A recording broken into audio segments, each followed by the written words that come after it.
It's all just like second nature to you now.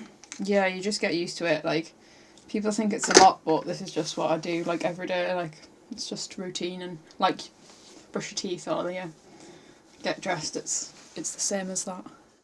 This is Jess, 26-year-old paediatric nurse, fiancée to her childhood sweetheart Caleb, and mum to pup Bruno. 5 years ago, she was diagnosed with Ehlers Danlos Syndrome.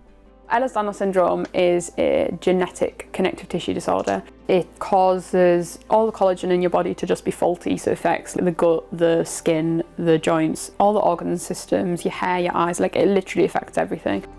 At first glance, the symptoms can look like a number of other more common illnesses, so EDS often goes undiagnosed. From the age of 2 to the age of 20, I had all these issues with no underlying diagnosis. I was just Jess with all these weird issues that no one could piece together. This is Jess's story. These are all my crushed up tablets because they have to go down my tube, so they need to be mixed with water. Jess's morning routine looks a bit different than most people. Her stomach can't digest food normally, and regular antibiotics don't absorb. So this is my jejunostomy, and this is my peg. So this drains out stuff that I eat, and this is what I take in nutrition and medicines and fluid. A jejunostomy is a small plastic tube that goes through the abdomen to the small intestine.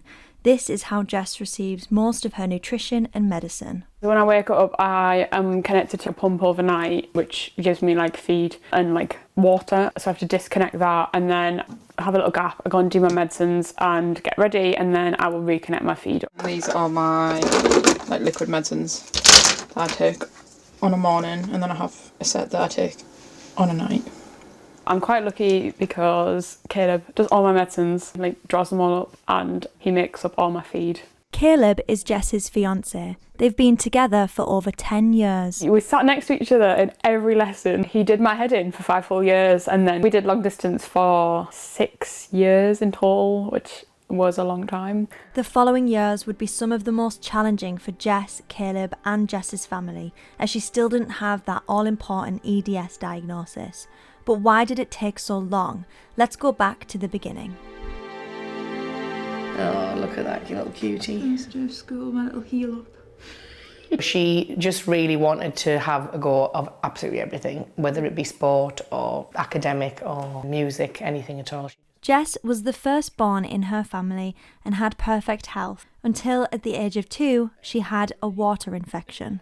We didn't really think a great deal of it. What we did notice was that she didn't go to the toilet very often. We used to call her a camel because she could hold in water for so long, and it was used to be sort of like an in-joke that she could actually wait a long time before going to the toilet. But looking back now, we can see that was because her bladder must have expanded. The water infections became a recurring problem, and at age 8, Jess was referred to a urology specialist. That's probably my first memory of thinking, oh, this is not as simple as it first seemed.